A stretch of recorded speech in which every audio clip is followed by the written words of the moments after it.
Hola, buenas tardes, noche ya, en esta tarde de jueves de noviembre. Estamos aquí para presentar dos libros, los últimos dos libros de Fermín Bocos. Fermín Bocos, bueno, pues es uno de los grandes periodistas de este país. Uno de los de más peso. Uno de los grandes periodistas de este país. Bueno, ha trabajado en informativos de Televisión Española, fue fundador de Telemadrid, de Telecinco también lo tuvo muchos años. Yo, por lo menos, por la edad que tengo, es el periodo que más me acuerdo de verte en la tele, por la edad que yo tengo. Pero bueno, somos chiquillos, ¿no? Por eso te digo, no, pero quiero decir que coincidió Las memorias un poco a veces confunden. mi periodo. Por supuesto, también en radio. En la actualidad, pues, escribe también artículos de actualidad política todos los días en varios periódicos digitales. Y bueno, es un placer para nosotros tenerte aquí esta tarde con el ciclo literario que nos ofrece la librería de Victorio Lucas. Es la cuarta sesión de este año y tenemos, para hacer la introducción de sus libros, tenemos a Carmelo. Carmelo también es un bananero, es un enfermero, pero especializado en geriatría, una persona que siente mucho su trabajo y ha estado en los dos lados de la mesa. Ha estado de presentador y presentando libros también, y como siempre colaborando con la Concejalía de Cultura y con el pueblo de Abalán. Como curiosidad, tengo que decirlo ahora, porque desde que se dio el premio Planeta este año, donde que se falló, después no hemos tenido ninguna presentación de libros. Pues tengo que decir que todo esto se cocinó un poco un día que, fuera de ciclo literario, tuvimos aquí a Luca Abad con nosotros presentando el libro Palmeras en la nieve. Y después de la presentación nos fuimos con ella a cenar y a tomar una cerveza. Y bueno, pues surgió esa idea de por qué no hacer unos ciclos literarios. Yo pensaba, disculpa que te interrumpa, que es donde se le ocurrió la novela que le ha dado el planeta. No, pero tenemos la suerte de que cenando con ella, bueno, salió la conversación y bueno, pues se puede decir que gracias a aquella conversación llevamos ya 2 años de ciclo literario organizado por la librería de Victorio Lucas. Por lo tanto, bueno, es una anécdota, pero es importante contarla. Sí, vamos a poner los libros. Yo iba a decir, nunca esto, correcto. Los dos libros que presentamos son Zeus en familia y Algo va mal. También sí, pues tráenos un ejemplar, claro, a ver si sí. está amable, de Algo va mal. Más que nada para que me acuerde, porque es una novela que presenta hace 2 años. Estaba esperando los libros. Gracias, perdón por la interrupción. Nada. Y bueno, pues ahora lo que sí le he dicho también a Fermín, que es un placer que estuviera aquí con nosotros esta tarde para hablarnos de sus libros, pero también como anécdota, pues decir que con Fermín ha venido la lluvia tan deseada en nuestra zona, y que bueno, esperemos que lo vamos a invitar todas las semanas, ¿vale? Me ha costado, aunque no sea para presentar tu libro, para trabajar, si no te apetece, para que conozcas el pueblo y eches un rato con nosotros y siga trayendo la lluvia a nuestro pueblo. Cuenta conmigo. Por nuestra parte, Fermín, repito, desde la Concejalía de Cultura, es un placer de que estés aquí con nosotros, para el pueblo de Abalán también. Y por mi parte, nada más, le paso la palabra ahora a Carmelo, que va a ser la persona que va a hacer la introducción de los libros de Fermín. Muchas gracias. Pase todo el micro. Hacia Carmelo. Buenas tardes, noches. De todo. Los dos, o con este tenemos bastante. No, con uno es la bastante. radio, ese también tiene que pasar eso. También. Este es tuyo, para ti. Lo tengo aquí. Pues efectivamente, muchísimas gracias, Felipe, por la introducción que nos has hecho, y darle la bienvenida y las gracias por estar aquí, porque si esto es posible es porque ustedes leen y porque ustedes deciden, de verdad, con mucho placer, para los que estamos al otro lado de la mesa, el seguir dándole la gasolina cultural tan necesaria a nuestro pueblo y a la sociedad en general, por lo que desgraciadamente cada día vemos. Don Fermín Bocos, además de todo lo que ha dicho el concejal, hay que destacar una serie de puntos también, ¿no?, que creo que son interesantes. No solamente es un periodista al uso, sino uno de los grandes periodistas de este país, tanto en radio como televisión, tal cual ha dicho el concejal, pero con grandes colaboradores y grandes compañeros de profesión con los que ha trabajado mano a mano, como puede ser Iñaki Gabilondo o puede ser Pedro Erquicia, si no me equivoco. Y además en momentos complicados de este país, ¿no?, con situaciones muy complejas, donde pues, la profesión de periodista, bueno, a veces era hasta un riesgo, como bien decía en la novela de Algo va mal. me sorprendió y me agradó muchísimo que, aunque no haya ejercido, ¿no?, que yo sepa, estudió medicina y periodismo, ¿no? Gracias a eso no me cargan nadie, o sea, soy un benefactor de la humanidad, ¿no? Con lo cual, bueno, como enfermero siempre te da alegría tener a alguien. Autor de numerosas novelas, ya no son los únicos libros que ha escrito don Fermín Bocos, y aunque sí es cierto que lo más reciente de los últimos años, tenemos Viaje a las puertas del infierno, publicado por Ariel, El informe San Marcos, Viaje a las puertas del infierno, Algo va mal, que es un libro que a mí particularmente me gustó mucho y que luego, si no le parece mal, le haré alguna preguntilla que creo que me ha dejado ahí colgando tras la lectura. Y viene esta tarde, en concreto, a presentar un libro precioso. Para mí es un libro muy, muy interesante y muy refrescante, teniendo en cuenta la situación que estamos viviendo, que se llama Zeus y familia. Hace un repaso, desde mi punto de vista, muy ameno, pero creo que sobre todo muy instructivo, divulgador también. Es una lectura que puede leer todo el mundo. No es un libro para especialistas en helenismo, ni es un libro ni es un ensayo al uso siquiera. Creo que es de una cultura, no puede ser otra que la griega, fundadora de ese gran pensamiento occidental, no lo podemos olvidar tampoco, y que, si bien es cierto que se puede interpretar como un libro de mitología, claro, nos cuenta distintas anécdotas y distintos capítulos de esa mitología griega, como cualquier otra mitología, nos describe una cosmovisión, una forma de ver la vida y una forma de ver el mundo de una serie de personas, pero que no están tan lejanas, creo, del mundo actual, este mundo, esta sociedad y estas cosas que estamos viviendo actualmente.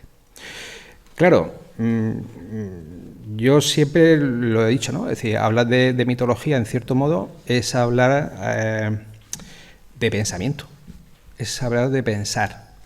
Y cuando uno piensa, pues tiene ahí la tentación de reflexionar. Y cuando uno reflexiona sobre cosas de la vida, lo que está haciendo es filosofando. Por eso me encantó, porque en un momento, no sé si está de acuerdo conmigo o no, don Fermín, el hecho de que cuando se está discutiendo quitar asignaturas como de filosofía, ¿no?, de currículum formativo, y cuando parece que pensar... Disculpa, Carmelo, no me provoques. Y cuando... Es porque es una tecla que cuando suena yo pierdo, digamos, la cordura. Lo hablamos luego, si te parece. Exacto. Digo, la supresión de las humanidades. Ahí está.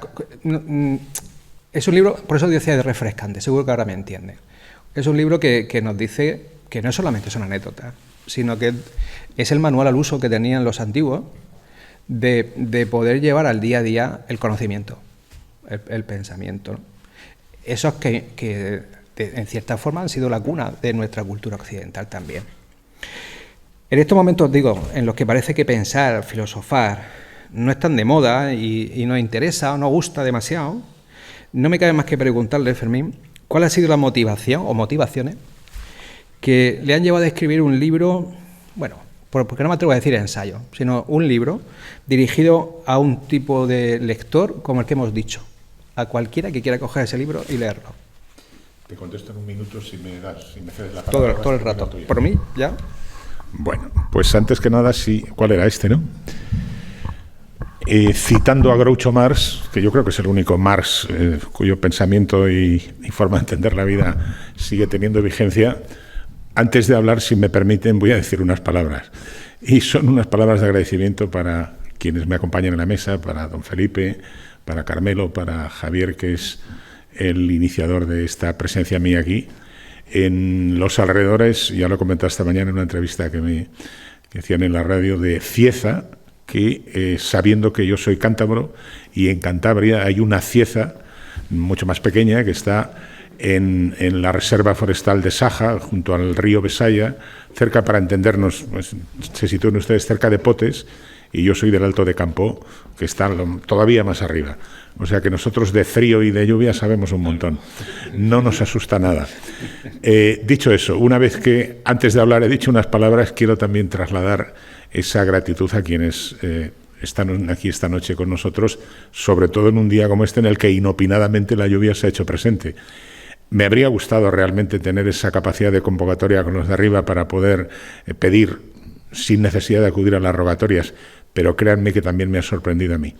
Y me ha sorprendido hasta el punto de que cuando veníamos desde Cieza con Javier y con Justo en el coche, decía, ha llovido, he llamado a casa y ha llovido un montón. Dice, pero si no vemos nada a la cara. Y dice Javier, ya estamos entrando. Y no había nada. Y de repente la lluvia. O sea que bien. Bueno, dicho eso, como parece ser que yo he venido aquí a hablar de mis libros, debo decirles algo que a lo mejor les puede resultar un poco contradictorio. Yo no soy nada partidario de hablar de los libros, porque creo que todo libro explicado pierde, por razones que yo creo que van a poder compartir conmigo. Los libros no son solo de quien los escribe, sino también o sobre todo de quien los recibe. No hay dos lectores que frente al mismo libro, frente al mismo texto, extraigan las mismas conclusiones. ¿Por qué? Pues porque depende de las vivencias, depende de su relación con el mundo. Por ejemplo, en este libro, Algo va mal, que hay un capítulo dedicado a los prolegómenos de la guerra de Irak, la última guerra de Irak, guerra en la que yo estuve como periodista asistiendo a lo que en teoría no era una presencia española, pero estaban los soldados y estábamos nosotros los periodistas y podemos dar fe de que aquello no era una zona hortofrutícola, sino que era una historia de guerra total. En fin, por contar una anécdota, entre Diwanilla y el campo central de Bagdad nos tirotearon el helicóptero en el que íbamos y demás. Pero centrándome en un capítulo en el que se habla de los prolegómenos de la guerra de Irak y que luego podemos comentar a efectos del impacto y del control de los medios sobre la opinión pública. Quien ha estado en Irak, si por ejemplo entre ustedes tuviera alguno de los soldados españoles que participaron, alguno de los boinas verdes o alguna persona, en fin, que por razones personales, en un momento de circunstancias personales, hubiera tenido contactos con Irak, porque en un momento determinado antes de la guerra, Irak era un país, digamos, hasta cierto punto, aunque era una dictadura, normalizado en sus contactos comerciales y tal, ¿no? De hecho, Saddam Hussein pertenecía a la Internacional Socialista, de la que formaba parte también el Partido Socialista Obrero Español, y estuvo en España y fue recibido en la Moncloa en su momento. Le recibió Felipe González en su momento, como a Gaddafi le recibió José María Aznar en su momento. Quiero decir que la historia hay que contarla sabiendo que el pasado es prólogo. Bien, para volver a esa conclusión mía de que no hay dos lectores iguales, quien hubiera tenido esa experiencia de Irak podría interpretar lo que se cuenta en la novela de manera radicalmente distinta a quien solo tuviera la información, digamos, descontextualizada o contextualizada que habría visto por la televisión, ¿no?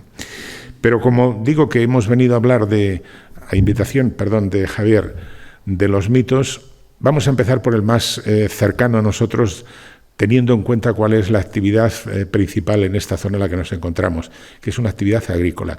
No sé si en la vuelta de este libro, en la portada, como ven ustedes ahí, ahora se dará la vuelta a la estatua, que tiene mucho que ver. Esa estatua representa el rapto de Perséfone, de Proserpina, la diosa romana que los griegos llamaban Perséfone, el rapto por Hades, el dios de las profundidades, el dios del infierno. Y Proserpina era la hija de Deméter, la diosa de los cereales. Si da la vuelta la imagen que tenemos ahí, verán ustedes que está ahora mismo. Han tenido que ponerle en Villa Borghese, que está en Roma, un cerco a la estatua porque era irresistible la tentación de cuantos acudían a ver, porque es un museo, de palpar esa nalga tan explícitamente real como que fue esculpida por Bernini, el de la Colegiata del Vaticano, cuando tenía 26 años. Fíjense ustedes, si vuelve a pasar, que es que parece realmente auténtica, parece que se está hundiendo el dedo pulgar del dios que ahora también. ¿Qué tiene que ver con la zona en la que estamos el mito de Perséfone? Pues tiene que ver todo. Los mitos son historias simbólicas a través de las cuales nuestros antepasados se explicaban a sí mismos lo que no acababan, los misterios de la naturaleza, lo que no acababan de comprender. Por ejemplo, se explicaban a través de un determinado dios lo que significaba la tormenta. Se explicaban a través del mito de Perséfone el misterio de la germinación del trigo y del centeno.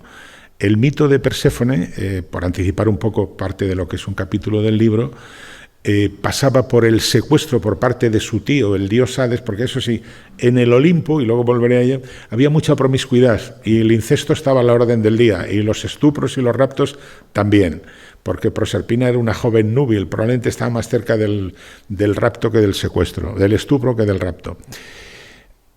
Cuando se produce el secuestro por parte de su tío, según la mitología, tuvo lugar en un punto muy concreto del centro de Sicilia, en un pueblo que se llama Enna, que tiene una estructura fantástica desde el punto de vista de la configuración del lugar. Es como una especie de risco de peñasco que está en el centro de una pradera cerealera fantástica. Debe tener como un farallón de unos 1000 metros de altura, y en lo alto había un altar donde se ve que sacrificaban doncellas para propiciar la bendición del Altísimo, o que lloviera en la zona de Cieza y en Abrán, ¿no? Y cuando Deméter, que era la madre de Perséfone, se entera de que desaparece su hija, empieza a buscarla por todas partes desesperada con una antorcha, es el mito famoso del fuego con Prometeo después, y le dice a Zeus que si no aparece su hija, no volverá nunca más a florecer nada sobre la tierra. Y entonces llegan a un pacto, para hacer el cuento corto. Es que durante 3 meses permanecerá bajo tierra y el resto aparecerá en superficie. Es el tiempo que necesitan las semillas para germinar. Los antiguos se explicaban ese mito precisamente a través de esta maravillosa historia. Historia que, por cierto, para poder objetivar el lugar en el que se produjo el rapto, al lado de un pequeño lago, que estaban, al parecer, recogiendo jacintos la muchacha con sus amigas, yo me trasladé allí, y el día en el que llegué a lo alto de aquel lugar donde donde en antaño hacían sacrificios humanos, empezó a llover la mundial, hasta el punto de que, ya que había ido desde Palermo, me había tirado 3 horas en coche, yo solo y tal, con un paraguas que me habían prestado en el hotel, me acerqué al lugar y de repente suena mi teléfono móvil y cometí el error de atender la llamada, y me cayó un rayo. Créanme que me paralizó durante casi 3 semanas, 3 dedos. Llevaba el paraguas aquí, cogí el teléfono, me pude refugiar en una cueva y bueno, estoy aquí, quiere decir que no, la cosa no fue a más. Pero luego me di cuenta de la temeridad a la que me había sometido a mí mismo, porque podía haberme quedado allí pajarito, vamos, tranquilamente. Bueno, que sepan que hay mucho riesgo detrás de esta novela en algunos de esos pasajes, como el que se dedica a Irak. Dicho eso, vamos a volver a los mitos. ¿Qué relata este libro? Pues es una historia inmortal. Es la historia de los dioses, de sus luchas de poder, que dejan en pañales a Juego de Tronos alrededor de lo que fue la épica lucha de Zeus y familia para imponerse sobre el resto de los dioses, que a su vez estaban auxiliados por los gigantes, los cíclopes y los titanes. Es una historia inmortal en la medida en la que nos ha legado nada menos que un patrimonio cultural que hace que cualquier persona que no conozca los mitos, si se introduce en un museo, la mayor parte de los cuadros, sobre todo los de la época barroca, no va a entender nada, porque si, por ejemplo, por citar el museo más universal que tenemos en España, que es el Museo del Prado, de repente se enfrenta al triunfo de Baco, conocido por los borrachos de Velázquez. El dios del vino. El dios del vino. El dios del vino. Esa es otra historia que podemos contar, de dónde viene toda la historia relacionada con Baco y con Dionisio y la alegría, y cómo da pie al dicho latino de in vino veritas, que dio pie luego pues a toda, nada menos que a toda la historia del psicoanálisis, ¿no? Pero volviendo al museo, si uno, por ejemplo, entra en un museo donde se encuentra ustedes lo han visto, o si no lo han visto alguna estampa, el Triunfo de la Primavera, de Botticelli, de Sandro Botticelli. El Triunfo de la Primavera, que es una de las maravillas del Renacimiento, la primera pintura plana, lo que describe es el nacimiento de Afrodita. Alrededor suyo, en el cuadro, hay una serie de diosecillos que son Cloris y demás, que son nombres de los vientos, y hay una indicación que para los expertos que conocen el mito les da pie a saber que, según la mitología, se produjo el nacimiento de Afrodita cerca de Chipre. Y el nombre de Afrodita a todos ustedes les suena como la reina de la belleza, la diosa de la belleza, por mejor decir. Sin embargo, nació de un hecho absolutamente truculento. No sé si saben ustedes que Gea, la diosa de la tierra, es el nombre en griego de la tierra, que estaba casada con, como estaban en aquellos momentos, con el marido engañándola constantemente. Zeus luego no hizo más que seguir la costumbre familiar. En un momento determinado, Urano, que estaba, digamos, la dejaba encinta. Los dioses eran como los humanos, mitad, al ser una creación de los seres humanos, reproducían todo lo que era el mundo que conocían, pero lo elevaban a categorías muy por encima. Harta de que cada 9 meses estuviera encinta, harta de su marido, que además no la respetaba, y llega a un acuerdo con uno de sus hijos, porque había tenido 12 o 14, que era Cronos, y le pide que forme parte de un complot. No se pierda en el detalle. Decide a través de una hoz, con una hoz que además era de obsidiana, una piedra que saben ustedes que es de origen volcánico, que corta como los cuchillos, emascularle, castrarle. Y de esa castración se produce un momento en el que cuando la sangre entra en contacto con el agua y se produce algo maravilloso, es el nacimiento de Afrodita. Ustedes dirán, pero cosa más truculenta, de una emasculación nace la diosa de la belleza. Todo tiene una explicación. Todo tiene una explicación que remite, pues en definitiva, a la ignorancia que trataba de alertar sobre lo que no comprendían, buscándole una explicación en el mundo de los símbolos. Les he hablado de historias de promiscuidad y ahora está, corrígeme, querido concejal, en la zona también se habrá oído hablar de lo que es el poliamor, como la gran novedad, alguien que es, en fin, que le da todo y además en abundancia. Bueno, es que eso es tan antiguo, tan antiguo, exactamente, tan antiguo como que era lo propio de la familia olímpica, por no hablar del bestialismo. Todos sabemos de dónde viene el nombre de Europa, pero quizás no sepamos todos cuál fue la génesis que condujo a que una princesa fenicia que estaba jugando en una playa de lo que hoy es el Líbano, cerca de Tiro, que fue, de repente se encontró deslumbrada por la aparición de un toro maravilloso de color blanco. Apareció por ensalmo, porque era un disfraz de Zeus, rapta a la muchacha, la pone a lomos, no me pregunten cómo, pero la historia cuenta que apareció en Creta, que está a unos cuantas, 2 o 3 mil millas de distancia, quizá menos, 1000 millas de distancia, y allí tuvieron una coyunda feliz en un lugar llamado Córtina, del que la princesa Tiria engendró a algunos de los dioses que luego fueron reyes de Creta, por ejemplo. Que ahí viene el mito del laberinto, etcétera, etcétera. Bueno, el nombre de Europa viene de ahí, de un secuestro, rapto o estupro. Conviene conocerlo porque desde Tiziano a Velázquez, pasando por Rubens, nos han inundado, y ahí están algunos museos, de obras de arte contando esa historia. Si uno no conoce esa historia, o no conoce lo que hablábamos antes de Afrodita, pues no sabe qué hacer con el cuadro de Botticelli, no, pues dice, qué señora más estupenda, qué tía más maja. Hay algo más, siempre hay algo mucho más detrás de los cuadros. Por no hablar, no sé si alguno de ustedes es aficionado a la ópera, hay multitud de óperas dedicadas a temas mitológicos. ¿Por qué la literatura, sin el conocimiento previo de los mitos, sería un erial? Sería muy difícil entender la Odisea de Homero sin conocer el papel que jugaron los dioses en la lucha entre griegos y troyanos. Sería inexplicable, volviendo a los museos, la famosa escena de las 3 gracias, esas 3 diosas que se conjugan en plan coquetuelo para discernir quién era la más bella, y le ponen de árbitro a un personajillo que debía ser un tarambana de mucho cuidado, París, el famoso París que rapta a Helena y demás y tal, de la película Troya. Entonces, la torpeza de elegir a una sobre otra, y Hera, con H, que era la mujer de Zeus, no se lo perdona nunca, y al final acaba poniéndose de parte de los griegos en la lucha entre griegos y troyanos. Toda esa historia de las 3 gracias, sobre todo las de Rubens, rellenitas, que, en fin, contemplar las pinturas del barroco anima a quienes tenemos una cierta proteína en exceso, porque todas las figuras aparecen rellenitas, no como ahora que se llenan todas de la talla 38, que, en fin, poca talla me parece a mí, ¿no?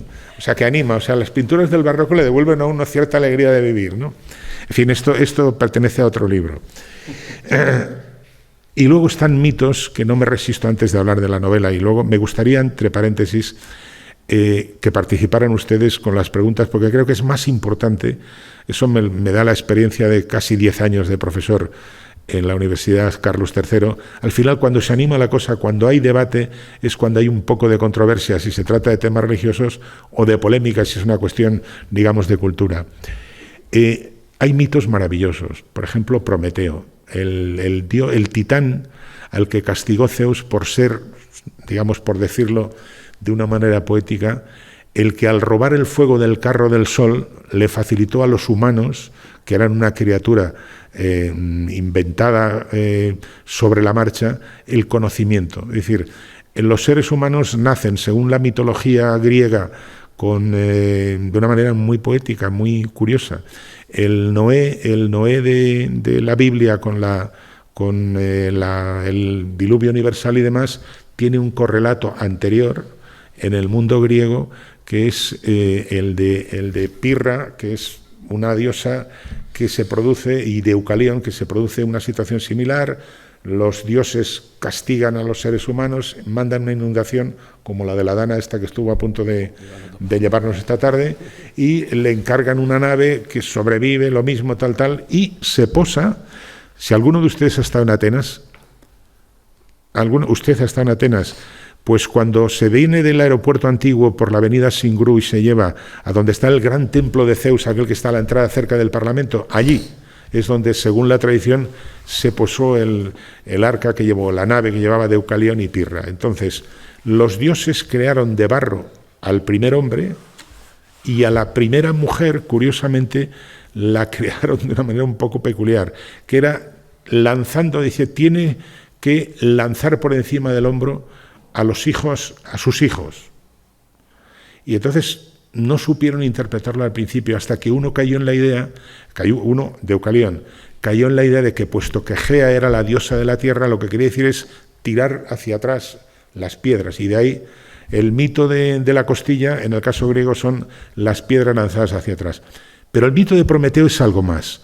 Prometeo es el origen del conocimiento, y en la antigüedad, pensemos una cosa,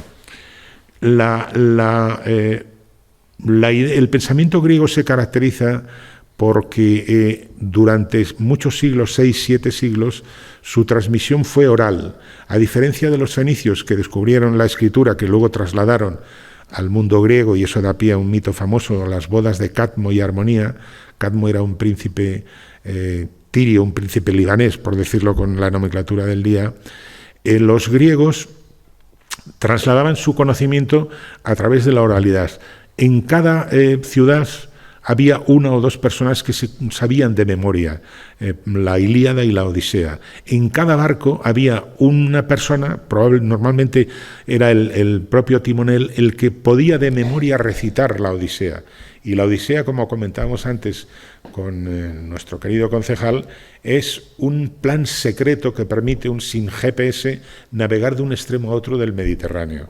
La Odisea, que durante la guerra de Troya parece que en términos históricos tuvo lugar en torno al 1270 antes de la era cristiana. Hasta el siglo VII los griegos no accedieron a la escritura. Luego hay un lapso ahí de 6 siglos en el que el conocimiento era a través de la transmisión oral. Y podrán decir ustedes, bueno, exageración, ¿cómo se puede aprender la Odisea? ¿Cómo? A mediados del siglo pasado, 2 profesores ingleses fueron a Serbia, y en Serbia había antes del desmembramiento de la antigua Yugoslavia, había una tradición de bardos, de poetas locales que con un rabel de una sola cuerda iban de pueblo en pueblo contando las historias de los serbios, sus luchas con los turcos, todo lo que había sido el avatar de la historia y demás, hasta que la batalla de Kosovo-Poli, donde, en fin, perdieron la independencia, etc. Y entonces recitaban de memoria durante horas. Era un aprendizaje que transmitían de generación en generación, y llegaron a la conclusión de que era bastante plausible que en la antigüedad, a los efectos que estamos hablando de memoria, pues existiera de verdad esa tradición y esa capacidad para retener el nombre de la aventura contada por Homero. ¿Qué tiene de particular la Odisea y los mitos que cuenta la Odisea? Que permite, a través de la descripción de corrientes marinas, de vientos, de lugares, de promontorios, donde la geografía, en algunos puntos del Mediterráneo, yo que me he recorrido de un lado a otro, y parte de este viaje, y luego contestaré a Carmelo, ha sido, te das cuenta, un poco una respuesta aplazada, donde me ocurrió Zeus y familia, parte de esos nombres. Allí donde no ha construido el ser humano una ciudad, parte, de esos promontorios, de esas montañas, existen. O sea, se puede navegar de un lado a otro del Mediterráneo siguiendo las corrientes y la dirección de los vientos y sobre todo las estrellas. Porque los griegos no tenían GPS, pero tenían conocimiento del firmamento.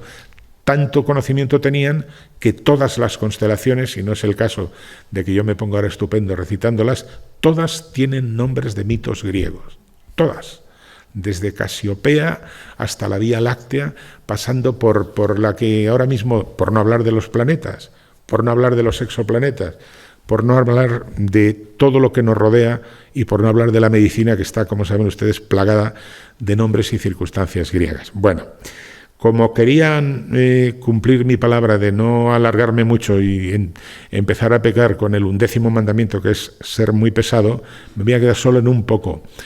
Y voy a terminar esta parte antes de hablar de algo de Zeus y familia, contándoles en 3 ideas cómo se me ocurrió escribir Zeus y familia aprovechando la pandemia, que fue un tiempo magnífico para leer y para engordar, y fue en realidad el cumplimiento de una promesa. Se lo comentaba a Javier cuando veníamos en el coche. Yo tengo la costumbre, cuando viajamos, mi mujer es Julia Navarro, una novelista de la que seguramente ustedes han oído hablar. Tenemos 3 hijos, 2 son ya un poco mayores, son 2 hijas, una es médico y la otra farmacéutica, y el pequeño, que ya no es tan pequeño, es el último con el que hemos cumplido el ritual de viajar por el Mediterráneo, bien sea Grecia, bien sea Italia, bien sea la parte sur. Ahora estuvimos a punto en Túnez hemos estado, pero en Libia no pudimos ir porque se empezó a producir lo de la primavera árabe y ya era, por supuesto, en Egipto, Israel, el Líbano y tal, y Turquía, siempre con un ejemplar o de la Odisea o de la Ilíada.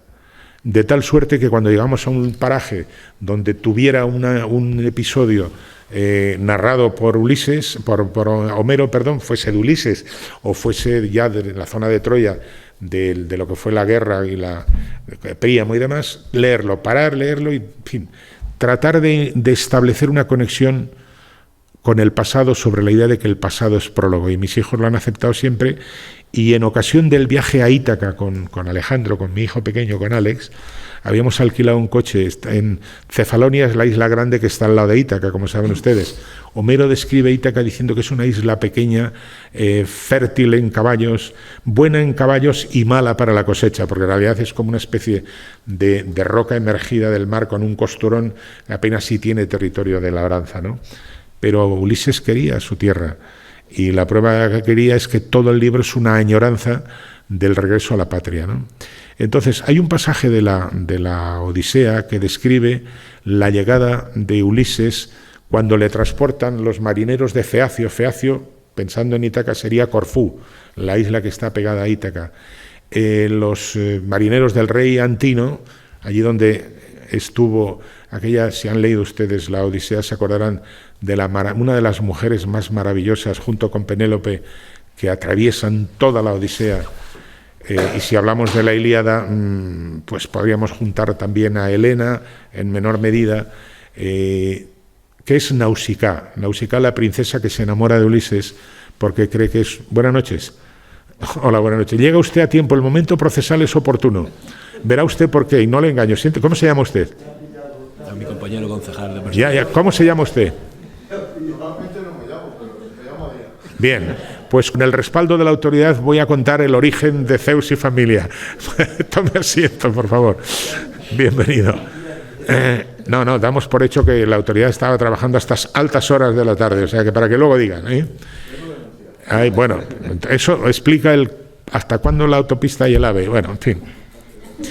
Total, que llegamos a ese episodio.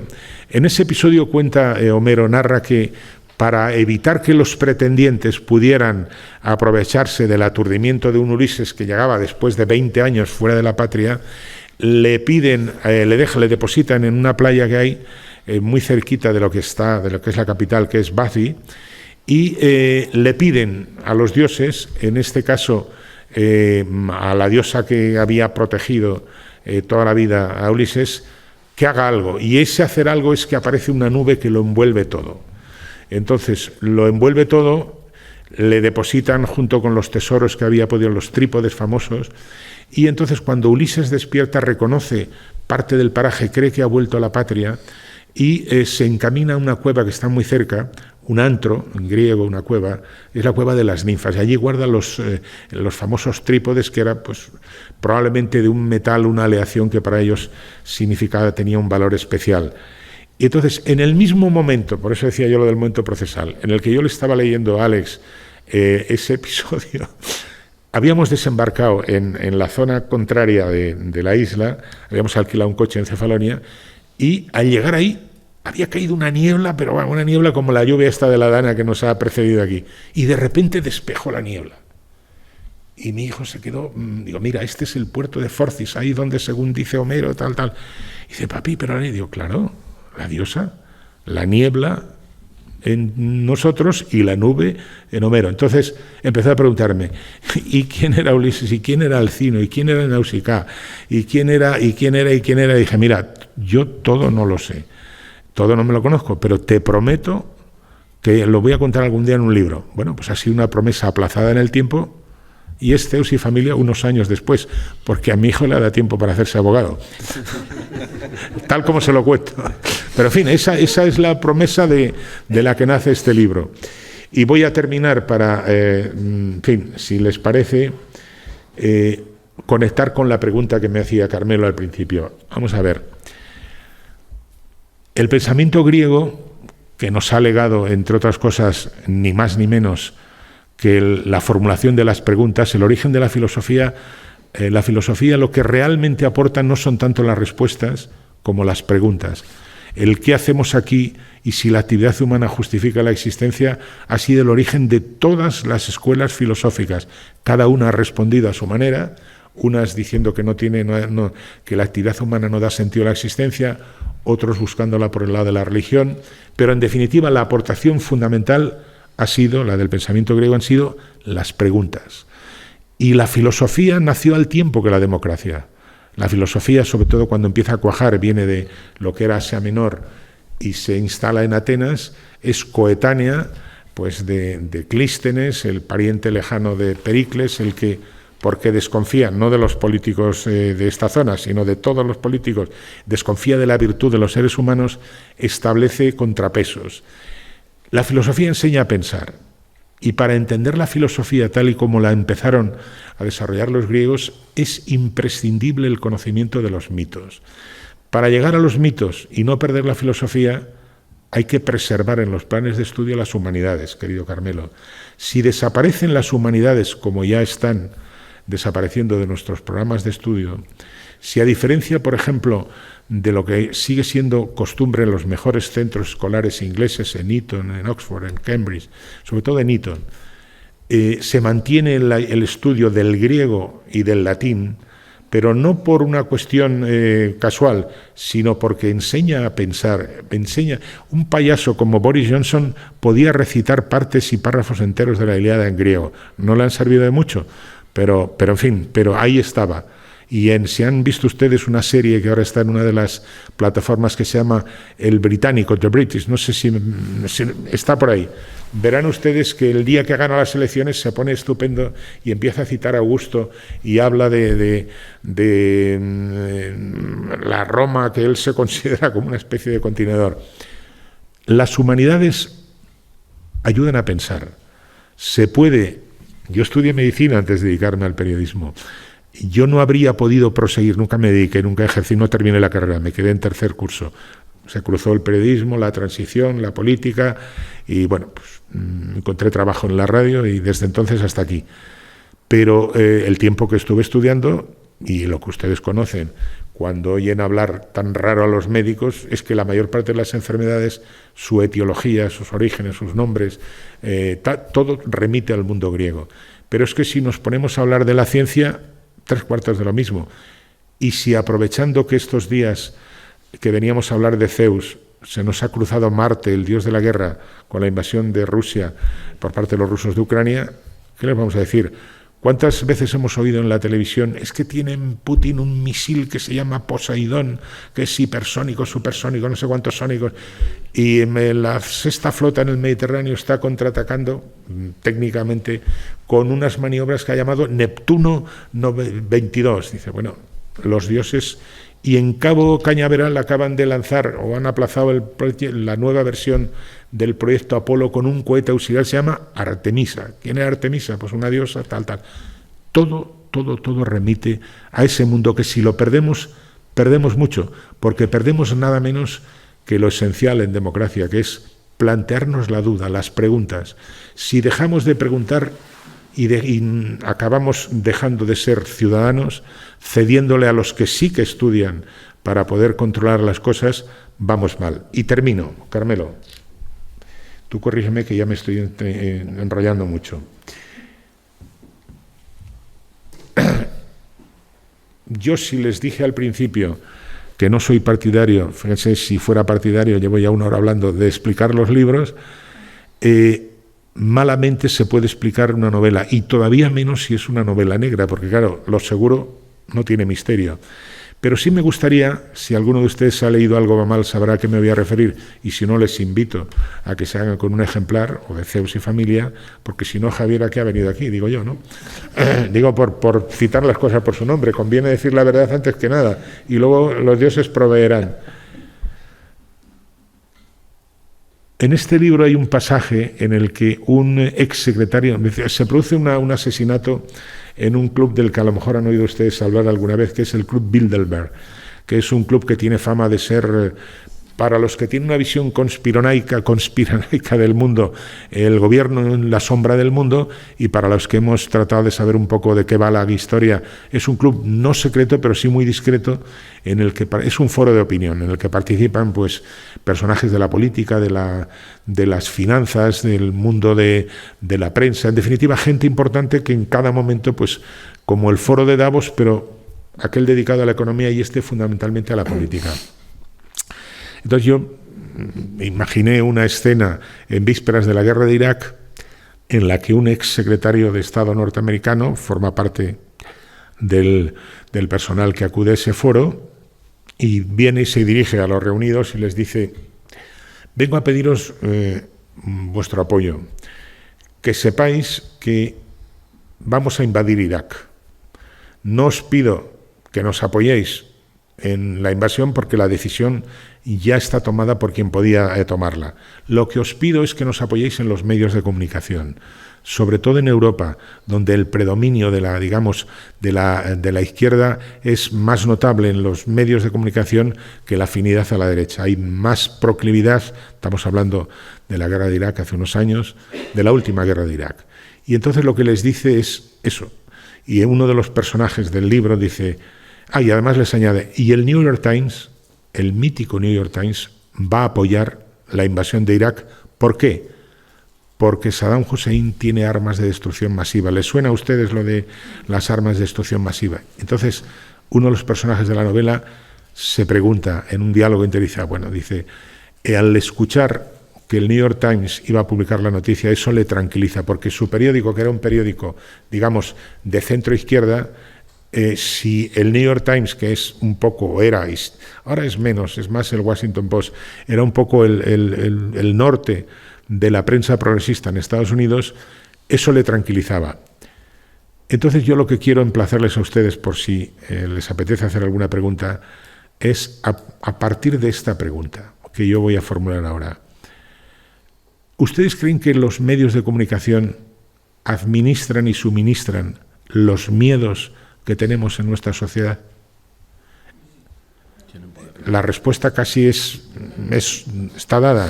En aquella época eran las armas de destrucción masiva, que luego supimos que no eran tales, que luego las buscó exhaustivamente todos los que estuvieron allí, incluidos los periodistas, y no apareció nada. Pero en otra época puede ser el miedo, por ejemplo, a la quiebra del sistema de pensiones. si se instila en la prensa que, ojo, no hay, si cada vez vivimos más los que ya tenemos una edad cierta, en mi caso una edad cierta, no una cierta edad, yo sé los años que tengo, y los cotizantes cada vez son menos porque los jóvenes no encuentran trabajo, y nosotros, gracias a los avances de la medicina e incluso pese a los fallos, a la magnífica, creo yo, sanidad pública española, pese a los fallos, los retrasos, no sabe mucha gente, si no ha viajado, lo mal que funciona la sanidad pública allí donde la hay, que no en todos los países hay. Pese a todos los fallos, gobierne quien gobierne, el centro, la derecha, la izquierda, tal, pese a todos, es una bendición la sanidad pública, que naturalmente hay que mejorar.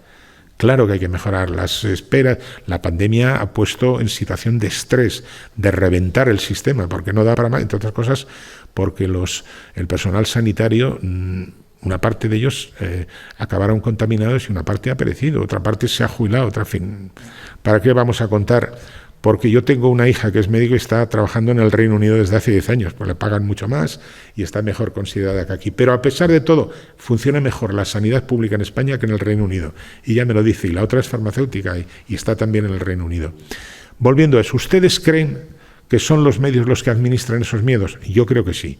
Y eso es lo que, digamos, sería una de las tesis de la novela, junto a un capítulo del que a lo mejor a ustedes les puede chocar, pero eso tiene que ver más con lo que se requiere de una novela negra, que es que haya un asesino, que se produzcan unos cuantos muertos, que a poder ser uno no sepa quién va a ser el que está detrás del gatillo. En este caso se sabe desde el primer momento, es un profesional, el marsellés, que cumple una función que, aunque a ustedes les parezca raro lo que voy a decir, está siendo muy requerida en estos tiempos, porque una parte de la historia transcurre en Gibraltar. ¿Quién no ha oído hablar de Gibraltar como lo que es, aparte de una base militar, un puerto de arrebatacapas, donde hay 60.000 empresas inscritas, me parece que no tiene ni 30.000 habitantes, donde es refugio de traficantes, de narcotraficantes y todo tipo de antes?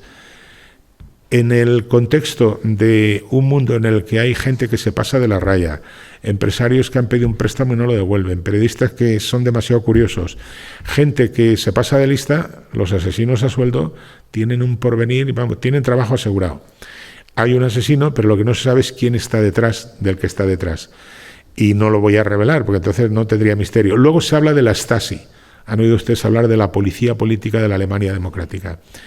Debo decirles que no en esta novela, sino seguramente en otra, pero también en esta, a mí me impresionó tanto en una visita a Berlín. Usted hablaba antes de los museos, de la isla de los museos. Pues no lejos, cerca de la Alexanderplatz, ya en lo que era el Berlín mal llamado democrático, el Berlín de la zona comunista, se puede visitar el que era el cuartel de la Stasi. Es una cosa que, si van ustedes a Berlín, un día que no tengan previsto cenar porque dejan muy mal cuerpo, visiten el Museo de la Stasi. Para empezar, es un lugar, yo creo que a veces lo que más impresiona es lo anodino, la normalidad. Uno encuentra un cuartel con murallas, con rejas, y dice, bueno, pues aquí dentro, claro, una cárcel. No. Un edificio de pisos de estos, de lo que eran el realismo, la arquitectura socialista, anodino, sin más, con un ascensor de noria. ¿Saben ustedes esos ascensores que no tenían puerta? Yo lo recuerdo del diario Pueblo, por ejemplo. Es un ascensor que va como una noria en esta tierra, que tantas norias y tan famosas algunas hay. Una noria que te metes, tenías que pegar un pequeño salto para incorporarte al ascensor. Había una planta se puede visitar, donde, por ejemplo, estaba tienen un museo de los artilugios, los artefactos que tenía la Stasi para espiar. Un paraguas, un tocón, un tronco de madera con un micrófono dentro, un ladrillo, una maleta, es decir, y al lado una sala de tortura. Al lado una sala de tortura con una reja y demás. Y dicen ustedes, bueno, pues, ¿qué se espera de la policía política? Que tenía 300.000 informadores en un país que no debía llegar a los 15 millones de habitantes. 300.000 informadores, donde los maridos denunciaban a las mujeres, los hijos a los padres. ¿Se acuerdan ustedes de La vida de los otros? Esa película la habrán visto a lo mejor. Y dicen, bueno, ¿y dónde está? ¿Qué es lo que más le impresionó a usted? Pues lo que más me impresionó es que en ese edificio anodino, en el piso de arriba, vivía el ministro con su familia. Es decir, que todos los días, y no había un ascensor diferente, todos los días el jefe de la Stasi, que era el ministro para la seguridad del Estado y demás, tal, acudía allí, terminaba tal, y luego sus hijos los llevaban, los quitaban al colegio y subían y en el piso de abajo torturaban a la gente. Aquello me impresionó sobremanera, de verdad, ¿eh? He estado por razones profesionales en la Unión Soviética, cuando todavía era la Unión Soviética, y aquello de que, en fin, que veía uno el deterioro de la sociedad, la tristeza de los viajes por Moscú cuando estaban programados y no podía uno salirse de la ruta, y decía, vamos a pararnos aquí para que vean ustedes una pescadería, como diciendo, aquí tenemos de todo. Daba pena, pero no me impresionó tanto como ver, bueno, me impresionaron muchas cosas, recuerdo, pero esos a otros efectos. Recuerdo muchas cosas de esa mala vida que llevaban, por ejemplo, las colas de gente para comprar vodka, en Kiev, por ejemplo. Cerca de donde está el estadio del Dinamo de Kiev, que está el hotel en el que nos alojamos, había una cola llena de gente dando vueltas. ¿Y por qué están dando vueltas? Entonces el guía nos dijo, porque el formato de vodka que se puede comprar de una sola vez es muy pequeño. Entonces terminaban y volvían a la cola. Bueno, digo esto, aquí hay algunos de ustedes que tienen una edad todavía que me sugiere que no han conocido lo que era aquel mundo. Lo digo porque todavía hay algún personaje, algún ministro del actual gobierno de España, que ha aparecido en su perfil de Twitter con una sudadera con el símbolo de la Stasi aquí. Lo dejo ahí. Ahí lo dejo, que diría un comentarista deportivo. Porque no hemos venido a hablar de política, concejal. Hemos venido a hablar de literatura. Y como yo ya estoy incumpliendo lo del 11º mandamiento, voy a citar a Hemingway, que decía: los seres humanos tardamos más o menos 3 años en aprender a hablar y 60 en aprender a callarse. Yo ya he cumplido los 60. Muchas gracias. Queda a su disposición.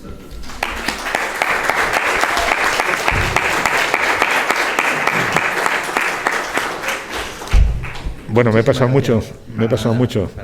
Bueno, 1 hora era, pues 1 hora, ¿no? Perfecto. Es agradecido sobre todo por la facilidad, ¿no?, de discurso. Es el momento, creo, idóneo, ¿no?, para formular algún tipo de reflexión, alguna pregunta, alguna cuestión que les apetezca hacerle a don Fermín. Este es el momento en el que, salvo nuestro amigo José, el resto empieza a mirar el torno y diciendo, a mí no. Yo primero buenas noches, agradecerte toda la invitación. A cada coletilla que saben ustedes, yo he contestado que no, porque yo, que ya tengo mi edad, nunca he estado más allá de Talón de Aquiles y del Bellocillo de Oro en el tema que también ha explicado. Bueno, pero qué mitos tan hermosos, ambos dos, que diría aquel, ¿no? Me has ilustrado también, o sea, eso de que el pasado es prólogo, te lo he apuntado aquí para que no se me olvide, me has invitado, espero que hayas comprado los derechos de autor de la Iliada y de la Odisea, para que me escuchas, me has invitado a mi edad, ya que tengo bastante, para empezar a leer lo que estaba aquí leído. No las has leído todavía. No, ni tampoco estoy más allá de la película de turno. Bueno, no, pero... Tenía ya 10 años, o sea, más allá, pero me has incitado a todo eso que has dicho que hacer. Eso te lo agradezco en el sentido más allá de eso. Como tienes un peso acreditado de periodista, tú lo has dicho, y un currículum sobrado de grande. Bueno, pero algo hay que hacer en la vida, ¿no? Una pregunta colectiva, si los medios utilizan los miedos. Las dos palabras tienen las mismas letras, miedos y medios. Todos creemos que sí, y yo también. Y yo te hago aquí la pregunta como hombre curtido, ¿no crees que el efecto de desengaño que todos estamos tomando va a llegar más pronto que tarde? En no hacerle caso a casi nada de lo que dicen los medios, a que no sean tan influentes como aparentemente lo son, y lo son. Y esos foros, que no son de opinión, que son de decisión interesada. Todos esos foros son de decisión interesada y manejan todo, pero lo que es la opinión, la prensa ya la compra, no porque sea más cara o más barata o porque esté en Twitter, sino porque ya lo que dicen a casi nadie se lo cree. ¿Y no crees que más pronto que tal está llegando el punto de colapso, del desengaño, para decir, no vendemos una copa, con permiso de los periodistas, que tú lo eres, que dices, cada uno de aquí me dice, no, yo es que me fío de este, y aquella banda se fía de aquel, pero casi nadie se fía a la vez de todos. Y como tampoco me quiero liar más de lo que me toca el turno de eso, ahí te lo dejo. Mi opinión sobre si está llegando el punto de colapso y hasta qué punto ya son la credibilidad de esos medios con sus miedos. Vamos a ver, es una pregunta que tiene la respuesta implícita, pero que depende de cada uno. Vamos a ver, si me preguntas a mí personalmente cómo hago yo para informarme, aparte, digamos, de las habilidades propias del métier, del oficio, lo normal es cotejar 1, 2, 3 o todos los medios que uno pueda. Yo compro y leo todos los días 4 o 5 periódicos, sabiendo quién está detrás del Consejo de Administración y sabiendo que la gente, normalmente los ciudadanos de a pie, los consumidores de periódico, que por desgracia se está, digamos, centrando en un segmento sociológico que va por encima de los 35 40 años, de 40 en adelante. Incluso me va a decir que la gente de menos edad, mis alumnos, por ejemplo, que llevan hasta los 23, 24 en la facultad, ya no leen periódicos y escuchan y ven la televisión a través del teléfono. Es un desplazamiento de medio, de soporte, pero sigue teniendo interés. El problema está en que el lector de un periódico debe saber a qué tecla obedece el interés del medio que está consumiendo. Todo el mundo sabe que un periódico conservador, por lo general, defiende unos intereses contiguos a un partido conservador. Todo el mundo sabe que un periódico que se plantea o se presenta como liberal, que es un término tan amplio y tan ambiguo que si nos vamos al siglo XIX representa a la izquierda y si nos planteamos finales del XX y la Escuela de Chicago, pues representa a la derecha, pero la clave está en no quedarse con uno y saber que la verdad no es patrimonio de nadie, que la izquierda puede tener razón en según qué cosas y la derecha puede tenerlo en su momento. Ahí la clave está en el contexto. Y con eso les voy a compartir con ustedes un pequeño drama de una de las facetas a las que yo me he tenido que enfrentar profesionalmente, que es, a partir de un determinado momento, el periodismo, por razones económicas sobre todo, en la televisión deriva o degenera, como decía aquel famoso encuentro de un torero con Ortega y Gasset, con el filósofo, y le presentaron al torero y dicen, bueno, aquí don José Ortega y Gasset, que es metafísico. Y el torero dijo, don José, ¿y cómo se llega a esto? Dice, degenerando, hijo, degenerando. Bueno, pues degenerando en este asunto por razones económicas, aparecen las tertulias. Primero en la radio y luego en la televisión. Yo he tenido, primero como director de tertulias en la televisión y luego en la radio, sobre todo en la última etapa en Radio Nacional de España, con casi todos los directores, por la noche, en 24 horas, con casi todos los directores de periódicos del momento, que me parecía que era responder a esa fórmula que yo propongo para no caer en la melancolía. Si estaba el director de ABC, junto con el de La Vanguardia, junto con el del Deia, con Soledad Gallego, que era la representante del País, o Alfonso Rojo, que venía en nombre de La Razón, pues probablemente y teníamos al director del Ideal de Granada, probablemente había un contraste de personas con punto de partida ideológica diferente, pero con ideas respecto de la actualidad que podían ser coincidentes o discrepantes. Pero, ¿por qué introduzco el tema de la tertulia? Es el resultado de un planteamiento económico. Una tertulia es muy barata. Hacer un capítulo de una serie, qué sé yo, dígame, cualquier serie que esté ahora yo veo pocas series en televisión, me dedico más a leer que a ver televisión, pero bueno, eso no, la anomia es mía, no de los demás. Pero un capítulo medio de 50 minutos salvando, o 52, pensando en la publicidad para ajustar la hora, puede salir por 900.000 euros, 950.000 euros, incluso si tiene muchos exteriores, rebasa el 1.000.000. Los turcos lo hacen por la mitad y por eso ahora están, como sabéis, las series turcas están muy de moda. Y no digamos los culebrones venezolanos que rodaban uno cada día, pero bueno. 950.000 y llena una hora. Una tertulia que puede durar 2 horas cuesta la mitad de la mitad de la mitad de la mitad de la mitad de la mitad. Eso en el caso de las que están bien pagadas, porque la mayor parte están infravaloradas, infrapagadas. Entonces se produce un desplazamiento de lo que era el rigor informativo que correspondía a los telediarios, y ahora vamos a hablar de otra de las tragedias. Lo veníamos comentando con Javier cuando veníamos en el coche. Me preguntaba, ¿tú has estado en alguna guerra y tal? Digo, sí, en una época en la que había enviados especiales.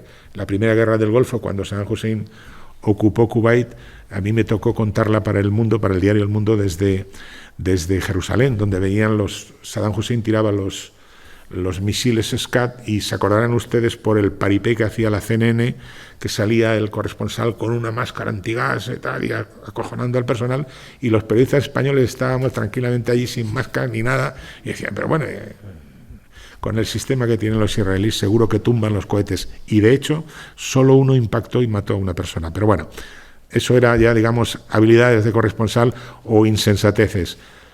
Aquello costaba dinero, porque para ir de enviado especial te tiene el medio, sobre todo a los profesionales, a los corresponsales de guerra, en mi caso fue ocasional, o en la Segunda Guerra del Golfo, aprovechando que nos transportó un avión del Ministerio de Defensa.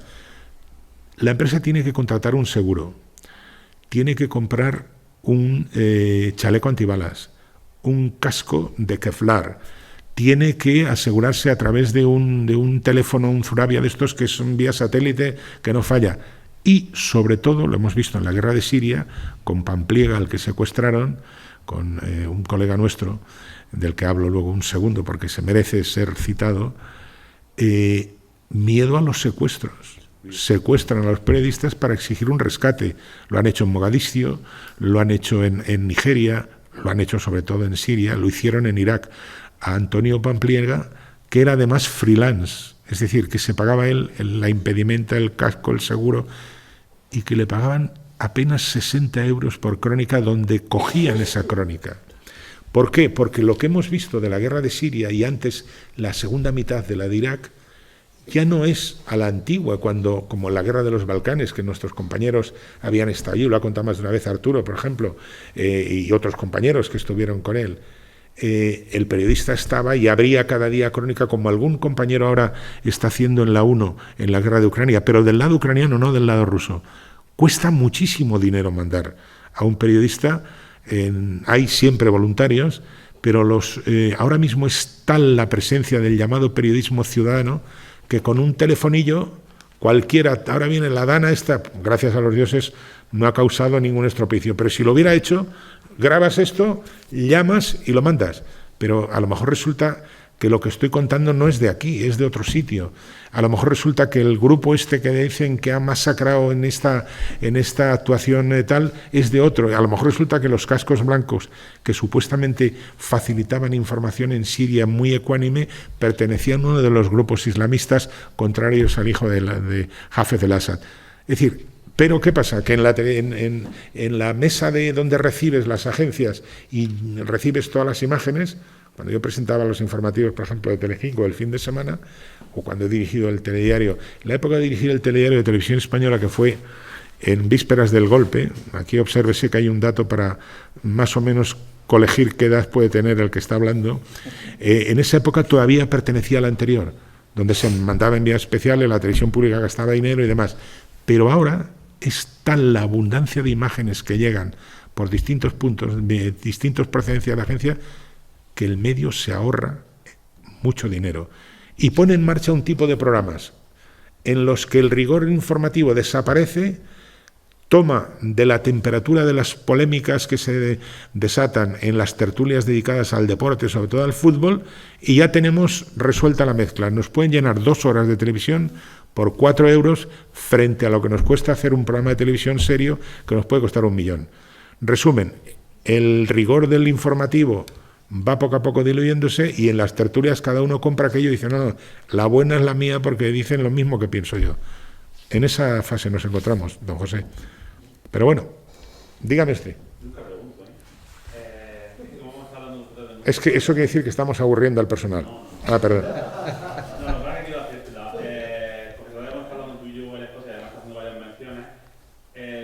El miedo que también se está infundiendo ahora mismo en los informativos sobre el final de la Europa que conocemos, tal como la conocemos, la forma de vivir, en realidad la impresión que a mí me da, leyendo entre líneas lo que está ocurriendo, ¿es posible que no estemos ante el final de la Europa que conocemos, sino ante el final de la Rusia que conocíamos? Pues, querido Javier, estás planteando 2 hipótesis plausibles. La una, la guerra de Ucrania es la primera batalla de la Tercera Guerra Mundial, por así decirlo, que es la tesis que sostienen algunos politólogos, o dada la actuación inopinada, contra lógica, contra pronóstico y completamente fallida de Vladimir Putin, no le queda más remedio que ganar o perecer en el intento. No puede admitir la derrota, pero tampoco puede ir a más. Yo soy de los que piensa, yo me equivoqué pensando que conociendo un poco esa zona, yo había estado, por ejemplo, en Chernóbil, antes de esta historia, y conociendo un poco los desequilibrios que había después del Maidán, la famosa revuelta muy auspiciada por Occidente, la revuelta que hubo contra un presidente, creo que era Víctor Yanukovych, que era muy prorruso, porque en Ucrania el drama pasa por entender un poco la historia. El origen de Rusia es la Rus de Kiev, o sea, Kiev tuvo un protagonismo similar aquí, por entendernos, a Covadonga, en relación con lo que luego fue Rusia. Estamos hablando del siglo XI, me parece, de nuestra era. Durante tantos siglos han sido muy pocas veces, de hecho yo creo que independiente como tal, no lo ha sido nunca, salvo periodos en los que perteneció al Gran Ducado de Lituania o a Polonia, o disputa con Rusia, Catalina la Grande, la guerra de Crimea contra los turcos, etc. Entonces, en ese contexto, todo el mundo en Ucrania, antes de la independencia, hablaba ruso, pero no todo el mundo hablaba ucranio. Ucranio se habla en la zona occidental, la zona de Lvov, la que está pegada, digamos, a Polonia, la zona más cercana al oeste.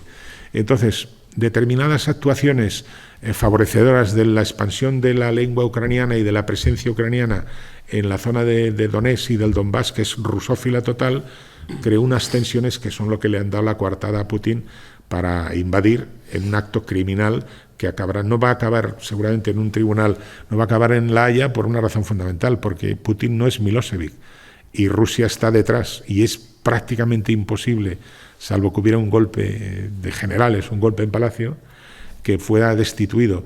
Hace poco he leído a un experto, hace poco, no, este fin de semana, que venía, me parece, no sé si era en El País o en El Mundo, que decía que realmente quien manda en Rusia no es Putin, sino que es el heredero del KGB, que se llama, me parece, el Servicio Federal de Información.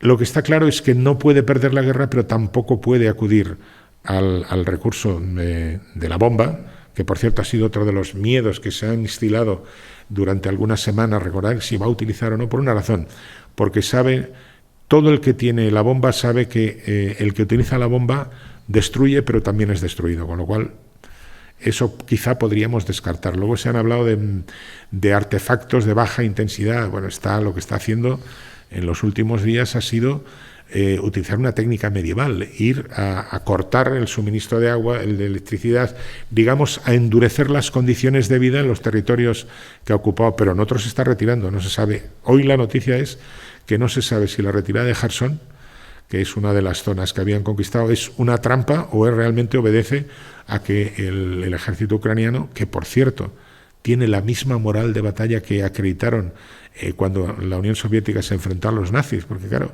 es que ahí hay un pasado muy complicado, como tú sabes, Javier, tú que has estudiado la Segunda Guerra Mundial, sabes que en un momento determinado, que es otra de las coartadas que ha utilizado Putin para justificarse en Rusia, no hacia afuera, diciendo que hay nazis en el gobierno de Ucrania. Bueno, es verdad que durante la Segunda Guerra Mundial una parte de la población ucraniana que recordaba lo que fue el Holodomor. El Holodomor fue el holocausto, 8 millones de muertos provocados por la hambruna generada por la colectivización en tiempos de Stalin. Mataban a la gente por quedarse un grano de trigo, porque pertenecía al colectivo, es decir, los kulaks, los campesinos que se negaron a aceptar la reforma agraria. Eso creó un resquemor, hablamos de años 30, cuando llegan los alemanes, invaden, crean el batallón, era como una especie de casi una división, al mando de un general, si no recuerdo mal, se llamaba Blasov, con uniformes de la Wehrmacht, con uniformes alemanes. Como luego hemos sabido, al terminar la guerra, Stalin, aparte de liquidar la mayor parte de gente, deportó a Siberia a millones de ucranianos. Y a los pobres tártaros de Crimea, que era la zona donde, buenas noches, era realmente la población histórica desde la Horda de Oro en Crimea, eran tártaros. Los tártaros en Crimea fueron deportados por Stalin.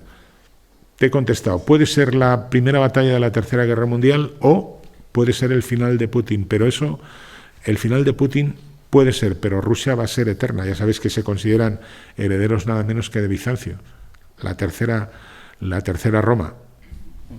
Dígame. Hablando claro, Porque hasta ahora hemos estado... No, digo yo. ¿Eh? Con un filtro hasta. No me trate usted, por favor. Si hace un año se dio muerte a Bin Laden, hace años se dio muerte a Saddam Hussein, ¿por qué no se mata a este hombre? ¿Se apunta usted?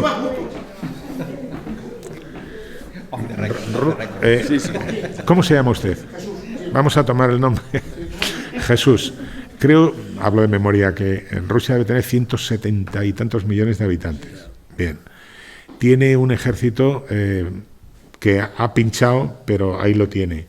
Tiene unas fuerzas de seguridad. Es decir, cuando cae el muro de Berlín, y cuando, que fue, me parece, en noviembre del 89, y luego con Gorbachov llegan a un acuerdo para no invadir. ¿Sabe usted que la historia es muy... Le voy a contestar, pero voy a intentar contextualizarla. Cuando se produjo la sublevación en el año 68, la de primavera de Praga, Moscú envió los tanques. Antes, en los años 50, cuando fueron a Hungría, envió los tanques. Y cuando iba a caer el muro, Rusia no envió los tanques. Parece ser que sin escrito de por medio hubo un acuerdo. Parece ser, esto no justifica nada, es la historia. Sin escrito de por medio hubo un acuerdo con Estados Unidos para que, a cambio de que no impidieran el fin de la RDA, que la OTAN no avanzara hasta llegar a las fronteras de Rusia. Eso no sucedió porque Polonia entró en la OTAN, Hungría entró en la OTAN, Rumanía, etcétera, etcétera. Eso justifica lo que está diciendo Putin a su población a través de la televisión manipulada, como se puede ver en la televisión. Russia Today lo cuenta todos los días, que la OTAN iba a atacar a Rusia. No, es una excusa, pero es un hecho cierto, que se sienten acorralados. Rusia es el país más grande del mundo en extensión territorial, pero es el que está más comprimido. Solo tiene 3 salidas al mar: el Báltico, el Mar Negro y Vladivostok, que está muy lejos, allá en Asia. Desde Pedro I el Grande, todo su afán ha sido encontrar una salida al mar. Y Catalina la Grande y el famoso Gregorio Potemkin, que le iba construyendo aldeas cada vez que llegaban a un pueblo en las colinas para que pensara que todo era maravilloso y era todo de cartón, es un héroe que tenía, por cierto, una estatua en Ucrania que han derribado hace poco, junto con Taras Shevchenko, el poeta nacional. Cuando era ruso le querían todos, cuando es Ucrania ahora le quiere solo la mitad. Es el mismo pueblo, es que es terrorífico, porque es casi una guerra civil, emprendida por una persona desquiciada que realmente va a llevar bueno, de hecho ya se ha llevado por delante los últimos cálculos, pero en todo esto hay que andar con una precaución total. Hoy venía en algún medio que, según fuentes norteamericanas, habrían perecido 100.000 soldados rusos. No dicen cuántos ucranianos, pero podría ser parecido.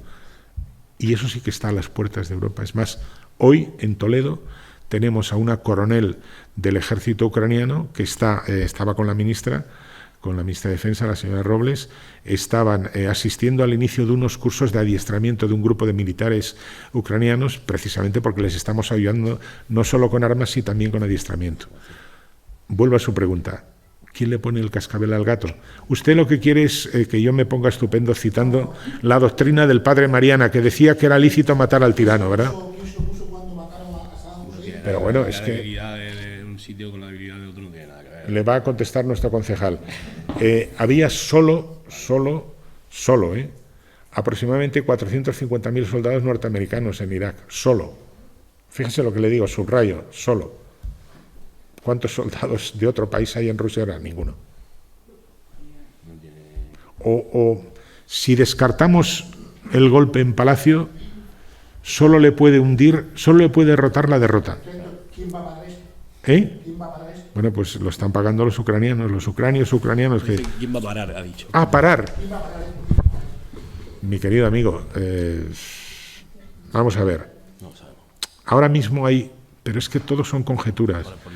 Se está diciendo que podría haber conversaciones secretas o discretas, si se han publicado, es que ya no son secretas, entre Estados Unidos y Rusia, intentando convencer a Vladimir Zelensky, que por cierto se ha convertido de cómico en estadista, las circunstancias, lo hablábamos a otros efectos. Churchill era un político completamente desacreditado después de lo de Galípoli en la Primera Guerra, porque metió la pata y murieron 300.000 soldados neozelandeses, australianos y tal, y luego fue el gran héroe para los británicos durante la Segunda Guerra. La guerra le dio la oportunidad que no le había dado antes la política. El caso de Zelensky, ya saben ustedes cómo le eligieron. Había una serie muy, muy popular en la televisión ucraniana que hacía de presidente. Bueno, pues luego saltó a la vida real. Probablemente en el cálculo de Putin erraron al pensar que con un personaje así llegar a Kiev y que se produjera un cambio de gobierno era cosa de comer y cantar, como había sido lo de Crimea, porque cuando ocupan Crimea no hubo reacción internacional más que unas cuantas sanciones. Pero de esto podíamos hablar a propósito de los dioses. La irracionalidad de la guerra para consolidar el poder, para perderlo o para recuperarlo. No le puedo contestar más allá de lo que sé. Hombre, perfecto, ya me gustaría a mí tener la respuesta. Dígame usted. Ah, perdón, es que se está rascando. Bueno, mientras... Si no te han comentado nada, el protagonista fallecido de la novela es Conde Damián. Y estás en el pueblo donde los patrones son San Conde y San Damián, efectivamente. Muy relacionados con la medicina, por cierto. Yo quería preguntarle si era por algo. No, muy relacionados con la medicina, ¿no? No, es un... Y ahora hay poca gente que se llame Cosme. Es que se lo dije yo ya, Javier, sí, es verdad, es verdad. Es un nombre, un apellido muy eufónico, ¿no? Yo juntos no conozco a ninguno, no, es que son los patronos del pueblo. Ya, lo sé, lo he leído, no lo sabía. Juntos no conocía a ninguno. Pero si yo dijera, no, es que yo estaba pensando en venir a Barán en su momento, claro, ustedes no se lo creerían. Ya le pusiste. ¿Comprende? Pero este tipo de cosas se producen. Yo, Javier, que está ahora por ahí, no me va a desmentir, decía, no va a llover. Yo dije, va a llover hoy. Y ha llovido. Ahora, no me pregunten qué número va a tocar en el Euromillón porque no lo sé. Bueno, sé que lo sabe usted y por eso está aquí tan tranquilo, ¿no? Y a mí que me registre. Bueno, Carmelo, a tu disposición. ¿Alguna reflexión más que quiera formular? Bueno, pues como siempre, es todo un honor y un placer estar aquí siempre con personas de la talla cultural, como puede ser don Fermín Bocos. Bueno, ya cuando empiezan a uno a llamarle, a tratarle de usted, quiere decir que ya está jubilado, ¿eh? Al contrario. Por lo menos, estoy en un mundo donde el don se está perdiendo, se pierde mucho. Y cuando te encuentras con personas mayores, a los que yo trato todos los días, y me llaman don Canuelo, me da mucha vergüenza. Te hacen mayor, ¿no? No, pero fíjate, porque cuando yo le digo, no soy yo quien tiene que decir usted doña Carmen, dice, no, es que usted tiene estudio. Eso, fíjate, eso te llega al alma, ¿no? Porque te dice mucho de ese espíritu nuestro. Pero es una muestra de respeto el usted, ¿no? Totalmente. ¿Eh? Nosotros se lo decíamos a nuestros maestros. Efectivamente. De hecho, aquí está Magdalena, que yo cuando me cruzo con ella digo doña Magdalena, que es maestra mía de CB. O sea, que a todos los maestros le decíamos don y doña. Y además, si lo pensamos bien, es decir, bueno, hay quien lo interpreta como un sesgo clasista, pero en realidad no lo es. En realidad lo que hace es que preserva bien la intimidad. Es decir, porque si alguien quiere avanzar en el territorio de las relaciones personales, no me trates de usted, por favor. Pero hay un momento en el que pone una distancia que es que, le voy a decir una cosa que a lo mejor le sorprende. De la misma manera que la civilización ha procesado gracias a la mentira, todos decimos todos los días algunas mentiras, y algunos más de una. Te encuentras con alguien por la calle, le ves y dice... Oye, qué bien te veo. Y dice, joder, pues está... Mira qué cara tiene, amarilla, seguro que tiene algún... este tiene como poco diabetes. Te encuentras con otro que le ves y dice, oye, pues no está mal. Dice, oye, te veo más delgadito. Dice, ya. La mentira, una mentira que no sea, digamos, aviesa, ayuda a sobrevivir y ayuda a que la civilización, es decir...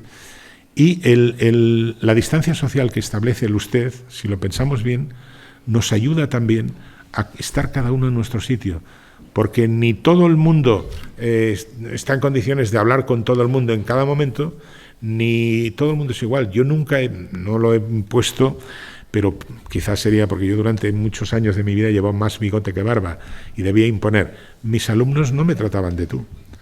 En todo caso, yo en algún momento les invitaba a hacerlo, por una cuestión fundamental, porque los maestros, como los padres, no son amigos, no deben ser amigos de los alumnos, porque entonces, como dicen en Barcelona, malament. ¿Por qué? Porque si no existe esa diferencia, que no es clasista, insisto, si no existe ese respeto inicial, si no se otorga al otro la capacidad, por ejemplo, en un momento determinado, de alargarse en el uso de la palabra, es que todo vale, y entonces si todo vale, nada vale. No sé si me explico. Exactamente. Bueno, don Carmelo. Pues eso, don Fermín, que ojalá podamos seguir contando con presencia en futuros eventos. Ha sido un placer. Muchas gracias. Una sorpresa. Muchas gracias. Espero no haber aburrido más que lo justo. Yo estaba a punto de sugerir que el derecho al bostezo está admitido en este tipo de reuniones, pero me he dado cuenta que no había lugar, no se había dado la circunstancia, salvo cuando José ha empezado, digo, bueno, bien. Estaba pactado.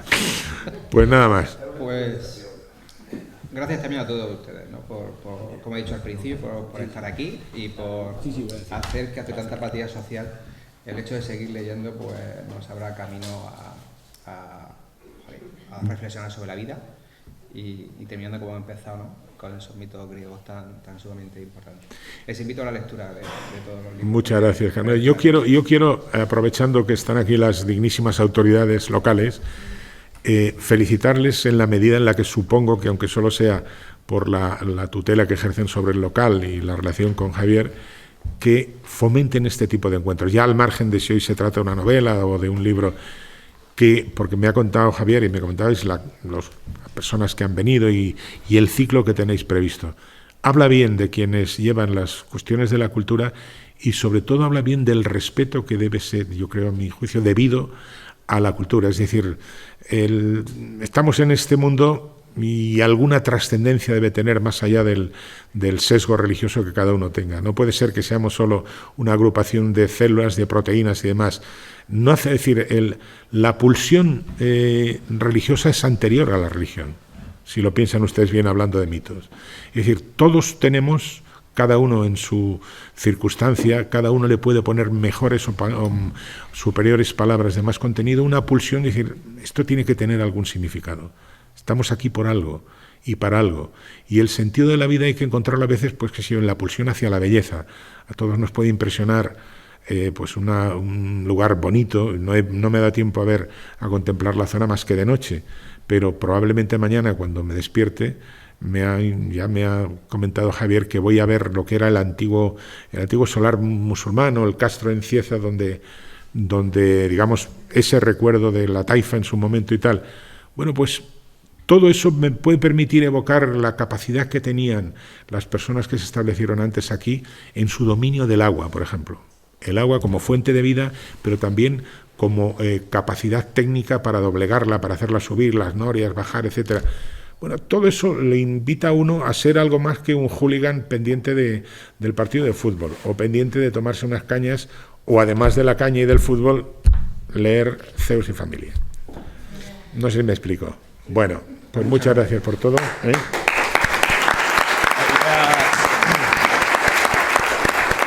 Voy a cerrar porque gracias, concejal. Hay que pasarle una pregunta. Hay que pasarle una pregunta. Y tengo que cerrar también. Perdón. Bueno, lo primero, totalmente de acuerdo. No quiero provocar, pero totalmente de acuerdo con lo de las humanidades. Me acuerdo cuando estaba en el bachillerato teníamos una asignatura optativa que era mitología clásica, que eso no existe ahora. Y eso nos hacía engancharnos a todos a la filosofía. Y entonces había mucha gente. Te llevaban todos los años un día a Sagunto, otro día a Segóbriga, y te explicaban un poco, y entonces enganchaba a todo el mundo. Y el pensamiento crítico, muy importante, si no tenemos una cosa, la otra va a ser difícil que la tengamos. Por lo tanto, totalmente de acuerdo con vosotros. En cuanto has referido, Fermín, a la ópera, estás en un pueblo muy, muy de ópera, te lo puedo asegurar, y además además de Piti, que es la persona de aquí Abarán que se encarga de traer la ópera, la otra responsable es una paisana tuya que se llama Leonor Gago, que tiene una compañía de Cantabria, y están viniendo a un pueblo como Abarán, que tiene 13.000 habitantes, pues óperas que no pueden ir a muchísimas capitales de provincia de España. Pues, o sea que estás en un pueblo muy, muy de ópera. Y luego, bueno, ahora para finalizar, tienes que hacerle una pregunta al próximo presentador del libro, que será mañana, como hemos dicho antes, Antonio el Cura, que te lo han presentado como un poeta. Es cierto que es un poeta porque escribe libros de poesía, pero a mí siempre me gusta también presentarlo como un agricultor profesional, porque es su verdadera vocación, y además es de los que se encargan de enseñar a los más jóvenes.